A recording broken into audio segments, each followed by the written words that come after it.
Саха-театр вновь раскрывает закрытые страницы истории Якутии. Каждый раз это откровение для зрителя.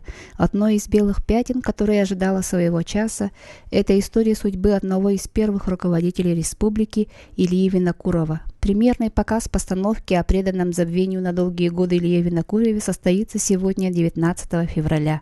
А особенно вот когда касается вот той личности, о котором наш спектакль, об Илье Егоровиче Винокурове, он человек и во время войны, и во время голода, и во время лишений, а тем более, когда на него было гонение, можно сказать, гонение со стороны в идеологическом плане, духовном плане, в человеческом плане, он не сдался и до последнего момента вот главные ценности он хранил в себе. И не только хранил, но еще и это в жизни он претворял в жизнь. Мы надеемся, что в этом спектакле услышит и о наших сегодняшних чаяниях и народа, и интеллигенции, а прежде всего интеллигенции, потому что в этом спектакле представлена вся, скажем так, элита наций. Имя Ильи Винокурова в народе связано с двумя историческими моментами – преодолением голодных военных лет и заступничеством Георгия Башарина и его знаменитого труда «Три писателя-реалиста».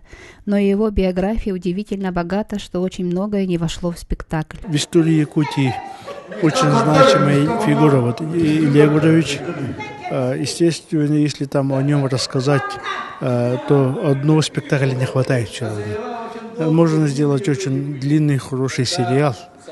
Вот все эти вот перипетии жизни, да, связаны с современностью, потому что вот те люди, которые были противниками и Башарина, и Ильи Егоровича, вот, имеют детей своих, внуков, друзей,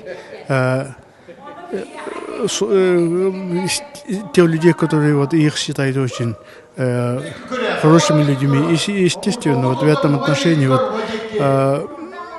память о Винокурове и была передана забвению, да. И где-то вот они чувствовали свою вину. И этими вот они постарались все-таки вот передать забвению этот, как бы сказать, не очень хороший период своей жизни. И потому вот память Ильи Егоровича Винокурова была на долгие годы передана забвению. В спектакле задействовано несколько поколений актеров, а главную роль исполнит Анатолий Николаев. После многолетнего перерыва в одной из ролей задействована Степанида Борисова.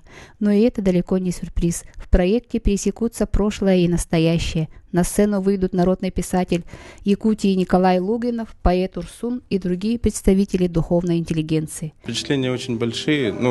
Я очень много открыл для себя в этом, не то что в этом спектакле, вообще в истории Якутии еще одна открытая жизненная история о человеке, о великом человеке, как Илья Егорович Винокуров. Мы все тайны узнаем вот сейчас только и посредством вот именно театра. То есть это никакой огласке не принадлежит, то есть ни в газетах, ни по телевидению, ни документальные фильмы, а вот именно через театр. И нам, мне кажется, повезло то, что мы стали соучастниками этой правды. Спектакль вызвал интерес зрителя задолго до премьеры. Билеты на предстоящие премьерные показы были раскуплены. Вспоминая предыдущие портретные работы Андрея Борисова, рискнем предположить, что и это будет шедевр.